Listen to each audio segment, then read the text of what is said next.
저희 학당 주장이 근본 문제는 일본이 사죄하지 않아서다 이런 말 하니까 많은 분들이 일본이 그동안 끝없이 사죄해 오지 않았나라고 하시는데 제가 얘기하는 사죄는 그런 개인적 사죄가 아니고요. 이거예요. 65년에 한일 그 협약할 때 박정희 정권 때 일본은 절대로 식민 지배가 불법이라고 인정 안 했습니다. 합법이라고 주장했어요. 우리나라 정부도 돈을 받아내야 되니까 그 부분을 넘어갔습니다. 우리 스스로 그냥 생각한 거예요. 일본은 불법이야 라고 우리끼리 생각한 거지 일본은 그 조약에 절대로 일본은 합법적이었지 불법이란 말을 전혀 하지 않았습니다. 따라서 일본은 지금까지도 식민 지배를 합법이라고 주장해요. 하지만 실제로 역사적으로 을사조약은 을사늑약이라고 불릴 정도로 고종 빼고 신하들을 총칼로 이업해가지고 도장 받게 한 거예요. 그러니까 애초에 조약 형식도 못 갖췄고 고종이 도장을 찍지도 않았어요. 그래서 고종이 바로 무효라고 선언했습니다. 조약 이후에. 그러니까 말도 안 되는 불법 조약으로 나라를 병탄하고 36년, 제대로는 한 35년 된다고 하더라고요. 그 정도 통치하고 거기서 이득 뽑아갔는데 미처 자기들이 조선에 재산도 많이 두고 온 것 같아. 사실 우리도 억울해. 합법적으로 지배해주고 우리 막 좋은 일만 하고 나온 것 같아. 이런 기분을 갖고 있는 거예요. 그런 기분의 상태에서 한국이 어렵다니까 또 박정희 대통령이요. 일본 군인들이 볼 땐 자기 제자고 아들 같은 존재예요. 우리 아들이 출세했네 하는 마인드로 바라봤어요.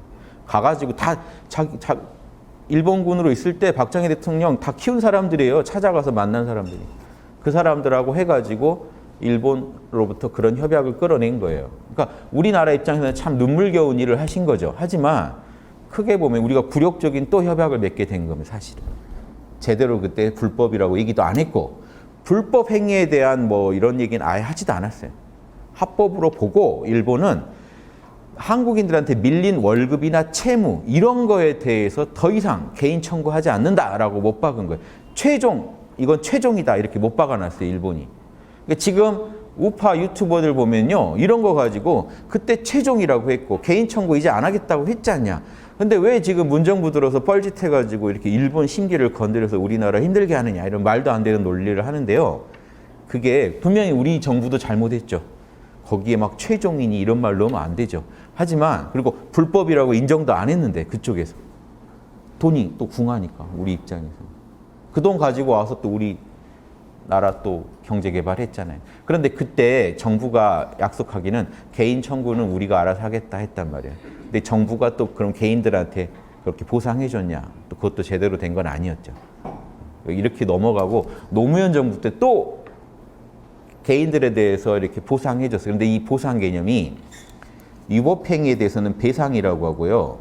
위법행위가 아닌 경우에 이제 보상이라고 씁니다. 그런데 일본이 배상이라고는 안 한 거라고요. 끝까지 배상이라고. 그냥 뭔가 보상. 즉 일제 때 혹시 우리가 합법적으로 지배했는데 우리가 월급 못 주고 나오고 한 거 있으면 그건 보상하겠다. 이해되시죠? 이런 느낌으로 일본은 협약을 맺었습니다. 그게 원래 박정희 정권 전에 장면 정부 때도 했는데 배상, 보상 이 관계에서 합의가 안 돼서 안 했던 거예요. 근데 박정희 정권에서는 돈을 어떻게든 받아서 경제개발하는 데 쓰겠다 하는 일념으로 그거 참고 넘어간 거예요. 그 바람에 시작이 꼬인 거죠. 시작이 꼬였죠. 불법이라고 사죄를 안 했다니까요. 국가적으로. 일본은 지금도 불법이 아니라고 주장. 불법이 아닐 뿐더러 그때 개인 청구권도 끝났다.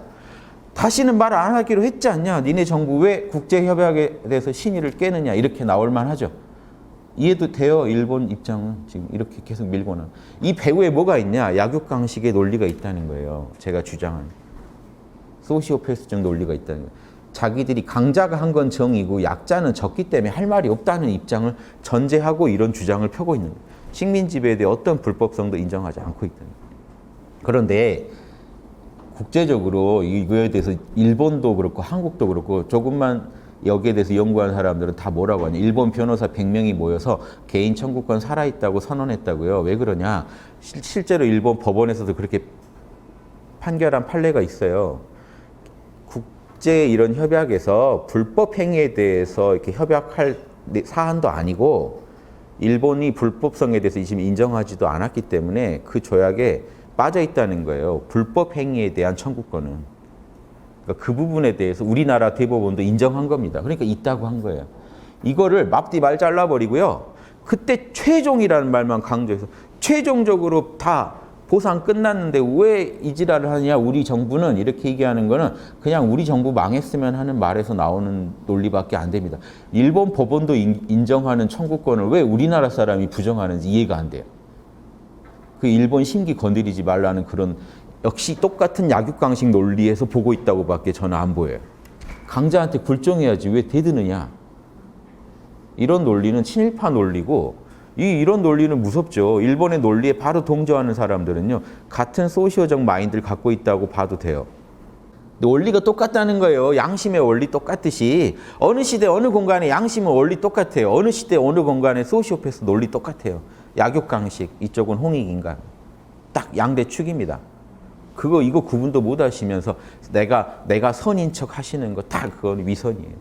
서로 위선 부리니까 서로 위선 부리면 소시오가 이깁니다. 무조건.